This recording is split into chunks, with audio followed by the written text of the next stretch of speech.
వైఎస్ఆర్సీపీ కుటుంబ సభ్యులందరికీ నా యొక్క హృదయపూర్వక వందనాలు.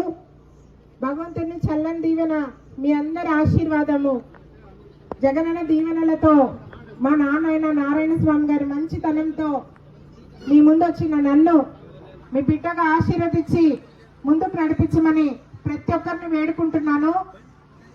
జగనన్న పథకాలు ఇలానే కంటిన్యూ అవ్వాలన్నా, మన బిడ్డల భవిష్యత్తు, పేదవాడి భవిష్యత్తు బాగుండాలన్నా జగనన్న ఉండాలా. మన గురించి ఆలోచించి, మన గురించి 24 అవర్స్ మన బిడ్డలు బాగుండాలా, మన భవిష్యత్తులు బాగుండాలా అని ఆలోచించే జగనన్న గురించి మీరందరూ ఆలోచించండి. అన్నని ఆశీర్వదించండి, అన్నని ముఖ్యమంత్రి చేయండి. నవరత్నాలు అన్ని మనకి మళ్ళీ కంటిన్యూ అవుతాయి. ఇంకా మన భవిష్యత్తులు అన్ని బాగుంటది. మీ మంచి మనసుతో అన్నని బ్లెస్సింగ్స్ ఇచ్చి అన్నని ముఖ్యమంత్రి చేయమని ప్రతి ఒక్క మహిళను, అన్నదమ్ములని, అక్క చెల్లెలని, ఇక్కడ ఉన్న ప్రతి ఒక్కరిని హృదయపూర్వకంగా వేడుకుంటున్నాను. మీకు 2 ఓట్లు ఇస్తారు, ఎంపీ ఓటు 1, ఎమ్మెల్యే 1.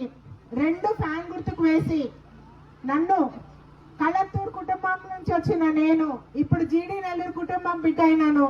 మీ అందరి ఆశీర్వాదాలు, దీవెనలు నాకెప్పుడు ఉంటుందని మనస్ఫూర్తిగా నమ్ముతూ మీ ఇంటి ఆడబిడ్డ అయిన నన్ను ఆశీర్వదించమని మనస్ఫూర్తిగా తెలియజేస్తూ, మీ అందరికీ ఈరోజు నేను ఒక చిన్న విషయం చెప్పాలనుకున్నాను. నేను ఒక 2-3 రోజుల ముందు ఒక వీడియో, నేను మామూలుగా చెత్తలు ఏది మాట్లాడినా, ఎవరు ఏం చెప్పినా నేను ఏది మామూలుగా పట్టించుకోను. ఎందుకంటే చదువుకున్న వాళ్ళకి సంస్కారం అనేది భగవంతుడు ఇస్తాడు. సంస్కారం ఉండే వాళ్ళు, చదువుకున్న వాళ్ళు ఎలా ఉంటారో ప్రతి ఒక్కరికి తెలుసు. నేను నా యొక్క పేరు అనౌన్స్ చేసిన రోజు నుంచి ఈ రోజు వరకు కూడా మీ ఇంటి బిడ్డగా మీ దగ్గరకు వచ్చి మా అన్న అయిన జగనన్న చేసిన పథకాల గురించి వివరిస్తున్నాను. మా అన్న ప్రతి ఒక్క పేదవారికి ఏం చేస్తున్నారో నేను ఎక్స్ప్లెయిన్ చేస్తాను. మన భవిష్యత్తులో ఎలా ఉంటుందని నేను ఏ విలేజ్కి వెళ్ళినా, ఎక్కడికి వెళ్ళినా నా వర్క్ ఏమో నేను చేస్తాను. కొంతమంది ఇదే పనిగా పెట్టుకొని, ఎవరో నాకు తెలియని కూడా తెలియదు, నేను ఇంతవరకు వాళ్ళని చూసింది కూడా లేదు, తెలుగుదేశం అభ్యర్థి థామస్ అంట. నేను ఒక్కటే చెప్తున్నా, మీకు మీరు చేసే పని ఉంటే అది వివరించండి. నా గురించి, మా నాన్న గురించి పిచ్చి పిచ్చి వాగుడు వాగినారంటే, ఇన్ని రోజులు మీకు అందరికీ మేము మౌనంగా ఉంటే మేము అసర్థంలోనో లేదా మా వల్ల చేత కాదని మీరు అనుకోకండి. మీరంత సంస్కారం లేని వాళ్ళు ఎవరు లేరు. సంస్కారం ఉండే వాళ్ళు ఎలా ఉంటారో మా నాన్నని నన్ను చూసి నేర్చుకోండి. ఇంకైనా నేను ఒక్కటే చెప్తున్నా, ఎవరయ్యా అవినీతి పరుడు? మా నాన్న నీతి నిజాయితీకి నిదర్శనము, మా నాన్న కష్టానికి నిదర్శనము, మా నాన్న పేద ప్రజల గుండెల్లో ఉన్నారు. ఈ రోజు పలానా కళత్తూరు నారాయణ స్వామి కూతురు అంటే మా అన్న కూతురు అని వెళ్ళిన చోటంతా నన్ను రిసీవ్ చేసుకుంటున్నారు. నీకు నన్ను ఏమన్నా మాట్లాడాలన్నా, నా అక్క చెల్లెమ్మలు, నా అన్నదమ్ముళ్ళు నీకు బుద్ధి చెప్పే రోజు దగ్గరకు వచ్చింది. వాళ్ళు వాళ్ళ ఓటు రూపంలో నీకు బుద్ధి చెప్తారు. ఎవరెవరిని చెత్తబుట్టలో వేస్తారో, ఎవరెవరికి హారతులు ఇస్తారో, ఎవరెవరిని దీవిస్తారో భగవంతుడు ఆల్రెడీ నిర్ణయించినాడు. నీ పని నువ్వు వచ్చి చేసుకొని వెళ్ళు.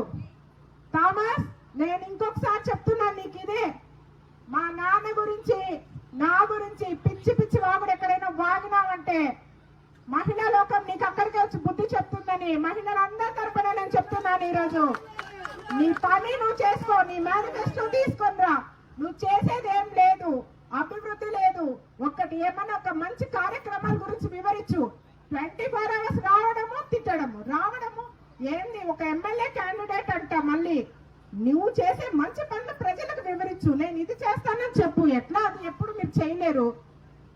కనీసము మంచి చేసే వాళ్ళనన్నా ప్రోత్సహించు. అది లేదు. ఒక ఆడబిడ్డ, ఒక మహిళ అని లేదు. సంస్కారం లేని వాళ్ళంటే నేను ఇన్ని రోజులు మాట్లాడదలుచుకోలేదు.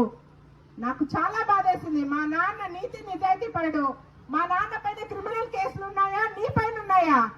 మా నాన్న ఎవరైనా మాకు అందరికీ తెలుసు. మా నాన్న గురించి మాట్లాడే అర్హత లేని వాళ్ళందరూ ఎవరో కాంగ్రెస్ అభ్యర్థి అంట, 24 గంటలు ఇదే పని రావడం. ఆయన ఎందుకు వస్తున్నాడో, ఎందుకు వెళ్తున్నాడో, చేయాలా? ప్రజలకి మీరు మంచి చేయాలన్నప్పుడు మీరు ప్రజల గురించి మాట్లాడండి. మేము వస్తే ఇది చేస్తామని చెప్పండి. మీరు ఒక్క చోటన్నా, మీరు ఇంతవరకు క్యాంపెయినింగ్ లో ఒక్క చోటన్నా వెళ్ళినప్పుడు మేము ఇది చేస్తామని మీరు ధైర్యంగా చెప్పినారా? మేము చెప్పాము. ఎందుకంటే మా జగనన్న పథకాలు అందరికీ డైరెక్ట్ గా పేదల హృదయంలో ఉండే జగనన్న ప్రతి ఒక్క పేదవాళ్ళ గురించి ఆలోచించి ప్రతి ఒక్కరు పేదవాళ్ళ భవిష్యత్తు బాగుండాలని అన్న ఈ రోజు అందరికీ ఆశీర్వదించి అన్ని డైరెక్ట్ గా వెళ్తాంది. మీరు ఎలానో ఏం చేయలేరు. రావడం మా నాన్న తిట్టడం, రావడం నన్ను తిట్టడం, ఇంకొకసారి పిచ్చి పిచ్చి వేషాలు వేసినా, నా గురించి మా నాన్న గురించి మాట్లాడినా మహిళలు ఇంకెక్కువ రోజులు కూడా లేదు. మే 13 దగ్గరకు వచ్చేసింది. ఎవరెవరిని చెత్తబుట్టలో వేస్తారో, ఎవరెవరిని తరిమి తరిమి కొడతారో భగవంతుడు ఆల్రెడీ నిర్ణయించినారు. నా అన్నదమ్ములు నాకున్నారు, నా అన్నదమ్ములు దాన్ని చూసుకుంటారు. మీరందరూ మర్యాదగా మీ పని చేసుకొని మీరు వెళ్ళాలని మనస్ఫూర్తిగా వేడుకుంటూ, నాకు ఈ అవకాశం ఇచ్చిన పెద్దలందరికీ ఈ రోజు ఒక చిన్న విషయం చెప్పాలనే నేను ఈ రోజు వచ్చాను. యాక్చువల్లీ నాకు బాగాలేదు, నిన్న నేను ఆ వీడియో చూశాను. సో అందుకనే నేను రావడం జరిగింది.